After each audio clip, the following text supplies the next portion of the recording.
Hey there, welcome back friends. In this video we will talk about responses furthermore.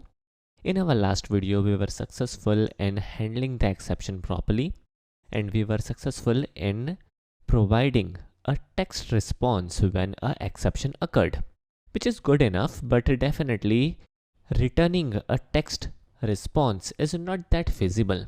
Rather, XML response or a JSON response would be a better idea, right? As a result, it would be rather better to understand how we can return a JSON response. Now, this process of returning a JSON response seems to be very simple, but there are like small little details which we must discuss before actually providing a JSON response. First of all, if we would like to return a JSON response, first of all, we need to create a sample payload, right? So first of all, let us create a sample payload. Here is our project, and let us check the packages available for us. Now, if we check, we have a couple of packages. Now, in order to demonstrate the usage of Hibernate and the concept of Hibernate, we have created packages based on Hibernate as well.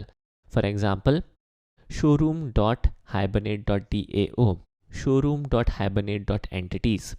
Usually you won't find the packages similar to these packages. There won't be a keyword like Hibernate, right? These packages would be blended into your application then and there. Hibernate will work as a integral part of the application itself. Moreover, if we check the entities, there is this keyword entity. Now, these entity keywords are again used in order to demonstrate that yes, these are entity classes. Alright. Now friends, in order to create a payload, a demo payload, we will be firstly creating a package. So we will right click, navigate to new, and let us create a package. Now friends, the name of the package would be a keyword which is very widely used in programming, which is model. So the package would be or.steadyeasy.showroom.model. Now what is a model? Model are nothing but plain old Java object used for carry data. These are like intermediate classes, plain old Java object which will carry data. And if we check entity classes, rather entity class objects are also used to carry data. A object of entity class will symbolize a row in the database. In fact, entities are nothing but models, so take a note of it. But before updating the structure of the project, we will create a new model, a sample payload. So in here we will create a new class, and we will give the name as sample, or in fact the payload name could be error message or error payload. Alright, so this looks good. Let me click on finish. Here we go.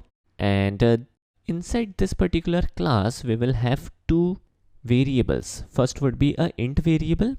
It would be a private entity, private int status code. Alright, then we will also have a string entity. So it would be like a string message. Good enough. We will create a default constructor, and now let us create a parameterized constructor. So we will right click, navigate to source, generate constructor using fields, and finally let us also create getters and setters. Alright, so this is ready, error payload, which is nice enough. And what we can do now, we can also move these two files into model. Why? Because in fact entities are nothing but model, and Hibernate will definitely update the references again. Alright, and now the package is of no use. We can also simplify the name of the package as showroom.dao. Alright, so this looks good to me. Now moving forward, likewise in here we have error payload. There is no keyword of entity. Likewise, we can also remove the keyword entity from the name of the class. We will update the references, And in fact, if I show you the name of the class will be updated automatically, which is again very nice. But here is a issue. The name of the resources and the name of the model will be same now, which is confusing. So now let us add the keyword resource in here, which is a better idea. So it would be like brands resource, demo resource, and product resource. Now friends, as now we are a little bit more familiar and comfortable with JAX RS, these packages will not confuse you. DAO layer will communicate with a database. Models are nothing but entity classes or plain old Java objects which will help us to carry data. Resources are nothing but mapper classes for exact calls, exact HTTP calls, and these will also call in the service layer, and service layer will definitely implement the business logic and also call in the DAO layer. So these are like very standard way of programming when it comes to JAX RS. Now coming back to our original question, how we can provide a response when there is a error. And here is the resource, demo resource, where we need to update the code. So in here we have this response where we are sending in a text entity. So first of all, in here what we will do, we will create a object of error payload. So it would be like error payload error equals new error payload, and we will initialize this object with couple of things. For example, we will give the code as 404 and we will give the message as the value of custom header not found. So let me cut this part and let me give the message, and now in place of entity we will return error. Alright, so this looks good. Now friends, there are two things. This particular method will return a string if there is no exception, but if there is an exception, this method should return a JSON response. So can we do that? Can a specific method return different or multiple type of responses? Indeed, there is a way. Let me show you. So in here, first of all, we need to make some modification. So we will get rid of this class level produces annotation. We will add this annotation for our base method useful annotations, and then we will also add in the produces annotation for this method context demo. Now in here, this produces annotation can have multiple values of media type, and the way is very simple.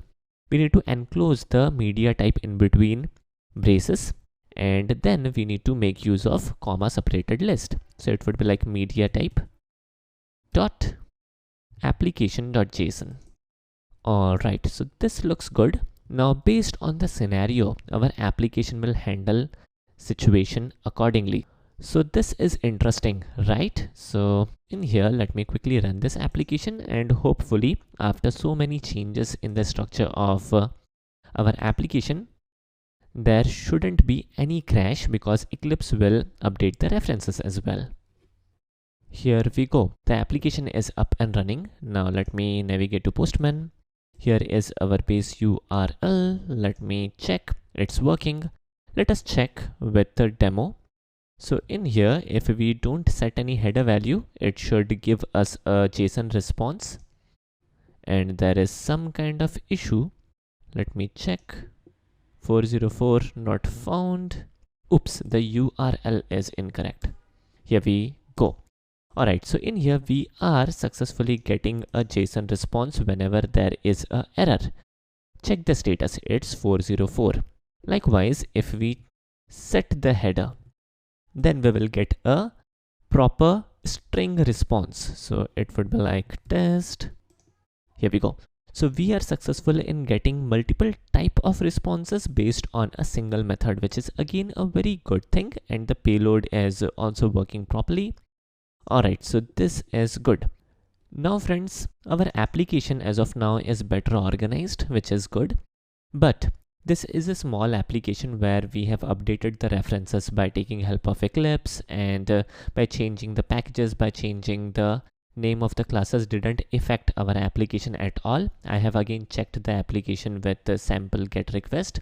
The application is working properly, but sometime the IDE will not entirely update the reference. There might be issues.